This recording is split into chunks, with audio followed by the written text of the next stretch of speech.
Uh, the story we are going to tell you about today is, in our opinion, as we've said, the most important story of our time. We think it's the most important story Tehelka has done. Tehelka has done a number of sort of exposes in the last 3-4 years, including Zaira Sheikh, Jessica Lal, Operation West End. But the fundamental issues involved with this story have made us actually believe that this is really the most important story.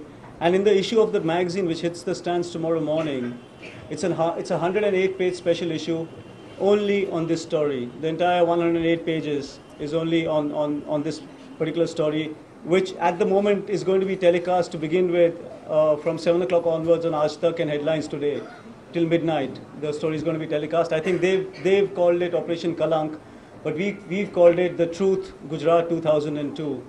For 5 years there's been this great raging debate about what happened in Gujarat. It's been labeled a riot, it's been labeled a genocide. There's always been talk of the collusion of the establishment, the collusion of the state, the collusion of political parties, but it's always been disputed. We've had several accounts. We've had accounts of victims, we've had accounts of police, we've had accounts of civil society, we've had reportorial accounts, we've had accounts of the state. So there have been various kinds of accounts that have come forward, but for the first time, what Tehelka has done in an investigation that lasted nearly 6 months, it's brought the entire rendition of what happened in Gujarat in the words of the people who committed the crimes. So we've actually nailed the crimes by bringing to you the people who were responsible for those crimes, talking about the crimes, what they did, how they planned it, what was the exact nature of support they received, and how they were covered up later. Some of the mythical incidents relating to the Gujarat killings have been the story of the fetus, the pregnant woman who was killed and the fetus was pulled out of her womb, which has been disputed, never proven, nothing's been told about us. For the first time in the Tehelka story, you will see the men who did it talk about it. There's been the story of the Ehsan Jafri killing. For the first time, you'll see the men who actually killed Ehsan Jafri telling you how they did it, what happened in Gulbarg society and how it was done. You'll also get a sense of what happened in Naroda Patia.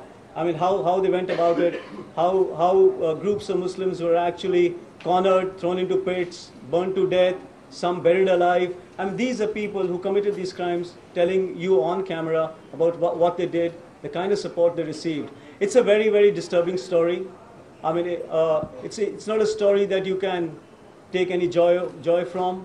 I mean, in the doing, in the writing, in the preparation, it's been an extremely, extremely distressing experience for all the editors and journalists who've been involved in this story. Because when you read the story, which you will be able to, I think we are trying to get copies of the magazine here by 7:30, 8 o'clock. So those of you who can wait back will get to see the material, the actual material which is being printed, the magazine itself.